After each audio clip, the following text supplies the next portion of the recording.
মই একদম অসমীয়াৰ ফালৰ পৰা চাইছো আমিতো জীয়াই থাকিব লাগিব না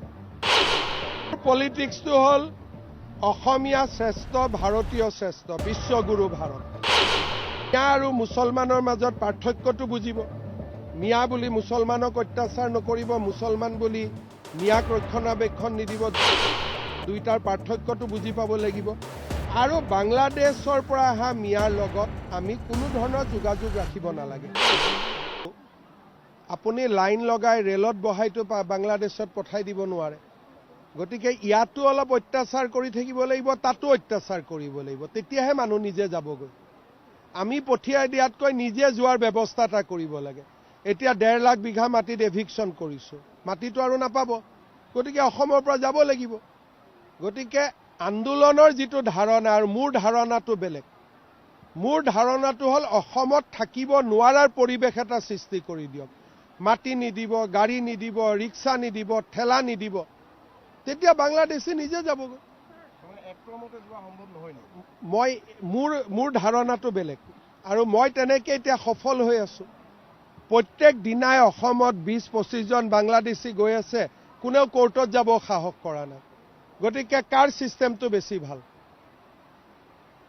আমাৰ হল পুশবেক পালো পঠালো আৰু যিখিনি ভিতৰত আছে এনেকুৱা এটা পৰিবেশ সৃষ্টি কৰক যে তেওঁলোকে ভিতৰত যাতে থাকিব নোৱাৰা হৈ যায় এটো কয় civil disobedience Mahatma Gandhi non cooperation Mahatma Gandhi আমাক দুটা বস্তু শিকাই থৈ গৈছে non cooperation and civil disobedience Assamese মানুহে যেতিয়া নন কোঅপাৰেশন আৰু সিভিল ডিসঅবিডিয়েন্স কৰিব নিজে নিজে যাবগৈ ৰিক্সা এখনত উঠাৰ আগতে চিন্তা কৰি লওক কাৰ ৰিক্সাত উঠিম নিজে নিজে যাবগৈ গতিকে আমাৰ তৰিকাটো অলপ বেলেগ কিছুটো সফল হৈছো 1.5 লাখ বিঘা মাটিটো খালী হল অসমীয়াৰে মাটি অসমীয়াইটো ঘূৰাই পালে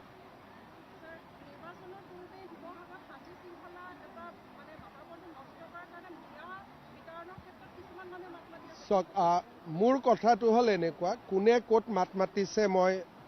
পুলিচৰ কাম কৰিব মোৰ সিস্টেমটো হল সিভিল ডিসঅবিডিয়েন্স নন কোঅপাৰেশন মিয়াক আশ্ৰয় নিদিব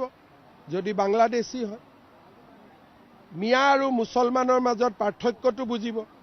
মিয়া বুলি মুছলমানক অত্যাচাৰ নকৰিব মুছলমান বুলি মিয়াক ৰক্ষণাবেক্ষণ নিদিব দুইটাৰ পাৰ্থক্যটো বুজি পাব লাগিব আৰু বাংলাদেশৰ পৰা অহা মিয়াৰ লগত আমি কোনো ধৰণৰ যোগাযোগ ৰাখিব নালাগে আইন হাতত এইবিলাকতো ইয়াত চলিয়ে থাকে আইনটো সবে হাতত তুলি লয়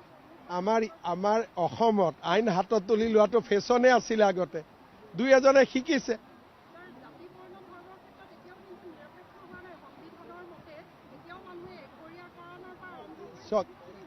যদি মিয়া বাংলাদেশী কৰিছে তাত মোৰ সমৰ্থন আছে খিলঞ্জীয়া কৰিলেনো আমি কিয় সমৰ্থন দিম এটোতো আপোনাৰ কি সমস্যা আছে মইনো কেনেকৈ ইনকুৱাৰী কৰিব পাৰো মইতো না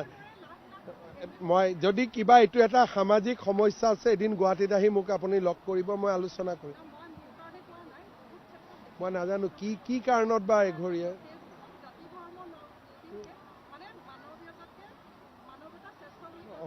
মই আকৌ মানৱতা শ্ৰেষ্ঠ বুলি নকওঁ নহয় মই অসমীয়া শ্ৰেষ্ঠ বুলি কওঁ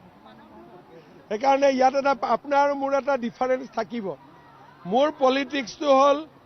অসমীয়া শ্ৰেষ্ঠ ভাৰতীয় শ্ৰেষ্ঠ বিশ্বগুৰু ভাৰত